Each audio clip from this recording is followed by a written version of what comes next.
որ մի անգամ ոչ էին տանում այլ քաղաքական ուժերի չգնալ, որոնք հետո չհաղթարեցին անցողիկ շեմ, ուրեմն չեն էլ հաղթարել։ Ձեզ նաև եթե ձեզ աշխատանքից ազատեն եւ կաթողիկոսը ասի, որ դուք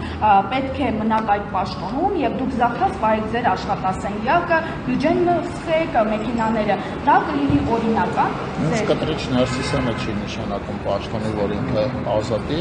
Եթե ազատվեք պաշտոնից, ինքը նման բան ասի ձեզ եւ դուք մնաք եւ զավթեք օրինակ աշխատասենյակը, մեքենան, մսխեք, դա օրինական է։ Ինձ այդպեսի բան ասելու գործառույթ չունի, հետեւաբար բայց դա օրինական կներեք։ Իրականությունից կտրված հարց մեկնաբանեմ, եթե այդ թեմայով հարցեր կան, ես չեմ խուսափում պատասխանել եկեղեցու հետ կապված հարցերին, շատ ուղիղ հարցը տվեք եւ շատ ուղիղ այդ հարցին կպատասխանեմ։ Բայց դա օրինական կլինի,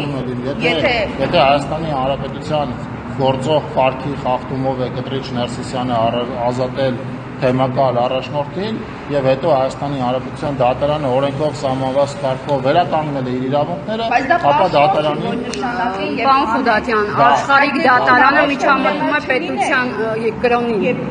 Այս տեսակետից աշխատանքային բոլոր տեսակի հարաբերությունները կարգավորվում են աշխատանքային տրամաբանության մեջ եւ կներեք հոգեվոր նշանակումներ կամ հոգեվոր աշխատանքներ, որպես այդպեսին առանձին ուղղությամբ չկա եւ Բարդ Աստծո, որ Հայաստանում նաև հոգևոր դատարան էլ չկա, որը հոգևոր աշխատանքների հարցով հոգևոր հարցեր հոգևոր վճիռներ կկայացնի եւ որոշումներ կայացնել մնա Հայաստանի Հանրապետությունում աշխատանքային կարգով սահմանված բոլոր աշխատանքային վեճերը իրավունք ունի քննել Հայաստանի Հանրապետության դատարանը եւ Հայաստանի Հանրապետության դատարանը քննել է եւ վերականգնել է թեմակալ առաջնորդի